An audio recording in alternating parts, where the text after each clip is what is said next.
I'm Filmmaker from Afghanistan, and the story of Afghan woman is my story.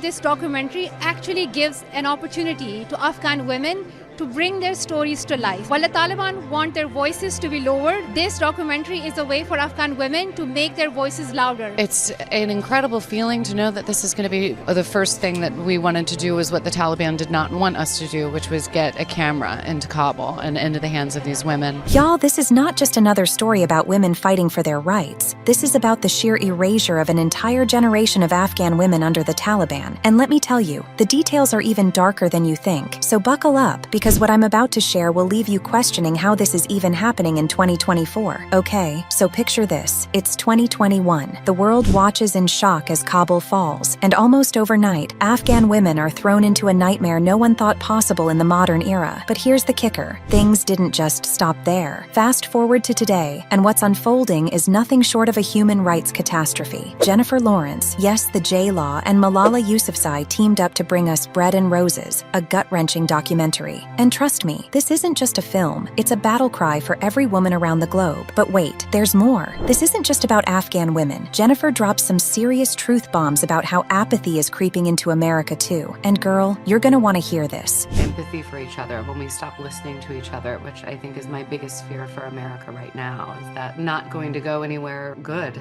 or positive. And I really hope that in America we can find a way to listen to each other. Let's rewind a little. In Afghanistan, women are now banned from everything that makes life meaningful: education, work, even stepping out into public life. Jennifer and Malala didn't hold back when they said this is nothing short of erasure. Can you imagine? These women are essentially being wiped out of existence, and the world is just watching. Jennifer got real about how horrifying it was to witness Kabul's fall, especially as a new mother. Seeing these women's fight and reflecting on that now as you prepare for another little one.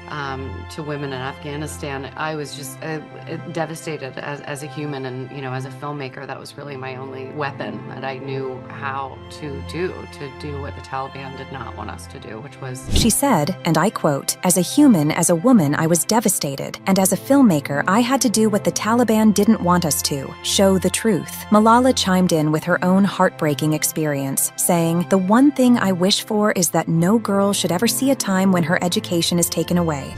Which includes a ban on education, limitation from work and public life as well. And I'm supporting all the Afghan women activists. Y'all, the parallels to her own story are just chilling. And speaking of chilling, let's talk about that title, Bread and Roses. It's not just a catchy name, it's a call to action straight from Afghan women protesting in Kabul. What do they want? Bread to survive and roses to thrive. Basic rights, right? But as Jennifer put it, in this century, we shouldn't still be fighting for schools to open for girls. Preach. Now here's where it gets even more real. Jennifer didn't just stop at Afghanistan. She brought the conversation right back home to the US. She called out the division here, saying, half the country just hates each other. And you know what? She's got a point. This lack of empathy, this growing apathy, it's a slippery slope. She straight up said, to Afghan women, and of course it's a huge, it's just a responsibility of anybody that I feel like has an opportunity to be in the spotlight or who people are listening to just shine light where the focus